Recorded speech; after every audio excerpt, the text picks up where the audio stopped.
ಎಲ್ರಿಗೂ ನಮಸ್ಕಾರ ಸ್ನೇಹಿತರೆ. ಇವತ್ತು ನಾನು ತಿಂಡಿಗೆ ರಾಗಿ ಇಡ್ಲಿನ ಮಾಡ್ಕೊಂಡಿದ್ದೀನಿ. ರುಚಿ ಅಂದು ತುಂಬ ಅದ್ಭುತವಾಗಿರುತ್ತೆ.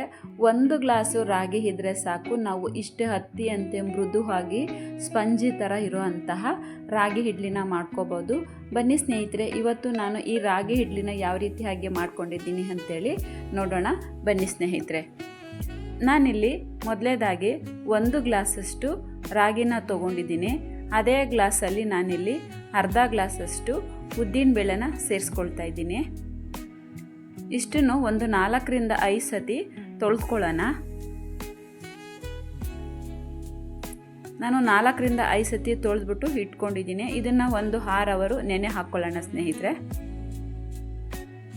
ನಾನು ಒಂದು 6 ಅವರ್ ನೆನೆ ಹಾಕ್ಕೊಂಡಿದ್ನಲ್ಲ ನೋಡಿ, ಈ ರೀತಿಯಾಗಿ ರಾಗಿ ಮತ್ತು ಉದ್ದಿನಬೇಳೆ ಎರಡೂ ನೆಂದಿದೆ. ಇವಾಗ ಈ ನೀರನ್ನ ತೆಕ್ಕೊಂಡು ಒಂದು ಸಾರಿ ವಾಶ್ ಮಾಡ್ಕೊಬೇಕು. ನಾನು ಅದೇ ರೀತಿಯಾಗಿ ಮಾಡ್ಕೊಂಡಿದ್ದೀನಿ. ಇವಾಗ ಎಲ್ಲನೂ ಮಿಕ್ಸಿ ಜಾರ್ಗೆ ಸೇರಿಸ್ಕೊಳ್ಳೋಣ.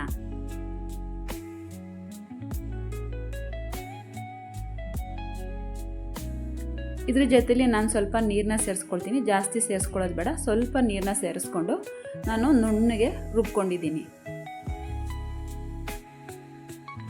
ಈ ರೀತಿ ಹಾಗೆ ರುಬ್ಕೊಬೇಕು. ಮುಟ್ಟು ನೋಡಿದ್ರೆ ಗೊತ್ತಾಗ್ತಿದೆ, ಫುಲ್ ನುಣ್ಣು ಪೇಸ್ಟ್ ಆಗಿದೆ. ಇದೇ ರೀತಿಯಾಗಿ ನಾವು ಇದನ್ನು ರುಬ್ಕೋಬೇಕು.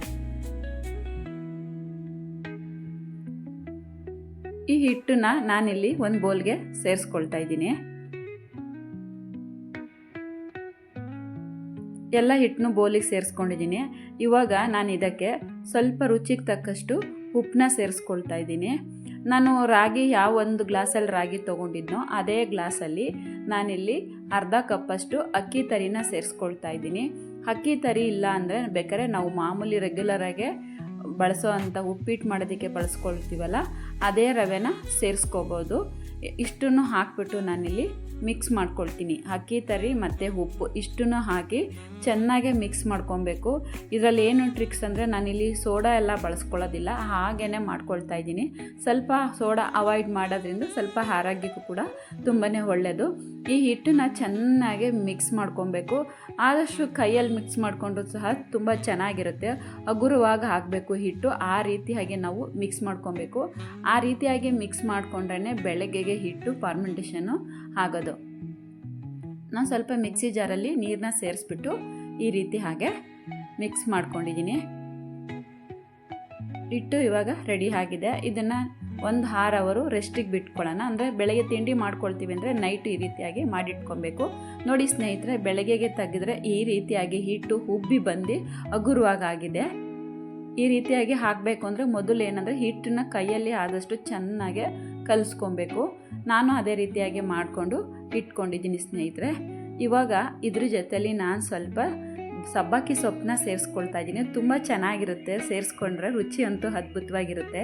ಕಡುಬು ರೀತಿಯಲ್ಲೇ ಬರುತ್ತೆ ನಾನು ಸಬ್ಬಕ್ಕಿ ಸೊಪ್ಪನ್ನ ಸೇರಿಸ್ಕೊಳ್ಳೋದ್ರಿಂದ. ನಾವು ಬೆಳಗಿನ ತಿಂಡಿಗಳಲ್ಲಿ ಈ ರೀತಿಯಾಗಿ ತರಕಾರಿ ಸೊಪ್ಪನ್ನೆಲ್ಲ ನಾವು ಬಳಸ್ಕೊಂಡ್ರೆ ಆರೋಗ್ಯಕ್ಕೂ ಕೂಡ ತುಂಬಾ ಒಳ್ಳೆಯದು. ನಾವು ಮತ್ತೆ ಉಪ್ಪು ಹಾಕ್ಕೊಳ್ಳೋದು ಬೇಡ, ನೈಟ್ ಆಲ್ರೆಡಿ ಉಪ್ಪು ಹಾಕ್ಕೊಂಡಿದ್ದೀವಿ. ಈಗ ಇದು ಕರೆಕ್ಟಾಗಿದೆ ಸ್ನೇಹಿತರೆ. ಇವಾಗ ಇದು ಹಿಟ್ಟು ರೆಡಿ ಆಗಿದೆ. ನೆಕ್ಸ್ಟು ನಾನಿಲ್ಲಿ ಪ್ಲೇಟ್ನ ರೆಡಿ ಮಾಡ್ಕೊಳ್ತಾ ಇದ್ದೀನಿ, ಇಡ್ಲಿ ಪ್ಲೇಟು. ಇದಕ್ಕೆ ನಾನಿಲ್ಲಿ ತುಪ್ಪ ಸೇರಿಸ್ಕೊಳ್ತಾ ಇದ್ದೀನಿ. ತುಪ್ಪನ ಸೇರಿಸ್ಕೊಳ್ಳೋದ್ರಿಂದ ತುಂಬಾ ಚೆನ್ನಾಗಿರುತ್ತೆ.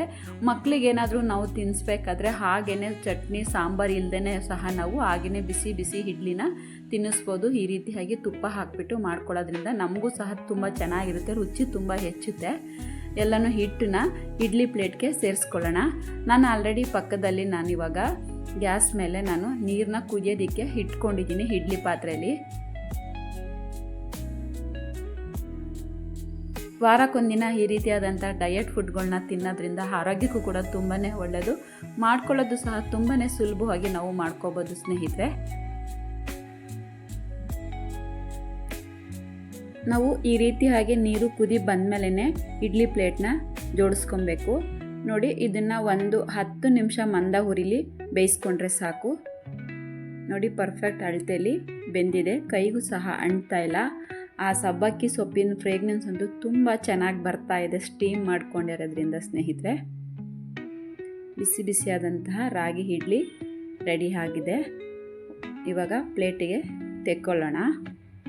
ನೋಡಿ ಎಷ್ಟು ಸುಲಭವಾಗಿ ಬರ್ತಾ ಇದೆ. ತಳ ಸ್ವಲ್ಪನೂ ಸಹ ಕಚ್ಕೊಂಡಿಲ್ಲ, ಅಷ್ಟು ಚೆನ್ನಾಗಿ ಆಗಿದೆ ರಾಗಿ ಇಡ್ಲಿ. ಸ್ಪಂಜ್ ಥರನೇ ಇದೆ, ನಮಗೆ ತಗೊಳ್ಳೋದಕ್ಕೂ ಸಹ ತುಂಬ ಸುಲಭವಾಗಿ ಬರ್ತಾ ಇದೆ.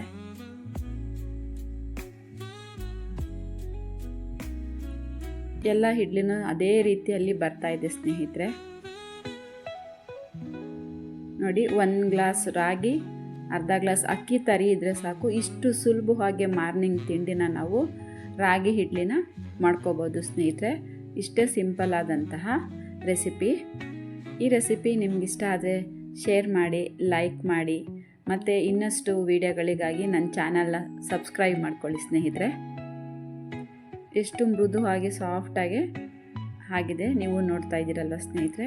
ನಾನು ಇದ್ರ ಜೊತೆಲಿ ಟೊಮೊಟೊ ತೊಕ್ಕು ಮತ್ತು ಗಟ್ಟಿ ಚಟ್ನಿ ಮಾಡ್ಕೊಂಡಿದ್ದೀನಿ. ಟೊಮೊಟೊ ತೊಕ್ಕು ಮೊನ್ನೆ ವೀಡಿಯೋದಲ್ಲಿ ಹಾಕಿದ್ದೀನಿ ಸ್ನೇಹಿತರೆ, ತುಂಬ ಚೆನ್ನಾಗಿರುತ್ತೆ. ಈ ರೀತಿಯಾದಂಥ ಇಡ್ಲಿ, ದೋಸೆಲಿ ಎಲ್ಲದಕ್ಕೂ ಬಳಸೋದಕ್ಕೆ ಈ ಟೊಮೊಟೊ ಚಟ್ನಿ ಅಂತೂ ತುಂಬ ಸೂಪರಾಗಿರುತ್ತೆ. ಒಂದು ಸಲ ಹೋಗಿ ನನ್ನ ಚಾನಲಲ್ಲಿ ನೋಡಿ ಸ್ನೇಹಿತರೆ. ಥ್ಯಾಂಕ್ ಯು ಸ್ನೇಹಿತರೆ, ಮತ್ತೆ ಸಿಗೋಣ ಹೊಸ ವೀಡಿಯೋದಲ್ಲಿ. ರುಚಿಯಂತೂ ತುಂಬ ಅದ್ಭುತವಾಗಿ ಆಗಿದೆ, ನೀವು ಒಂದ್ಸರಿ ಟ್ರೈ ಮಾಡಿ.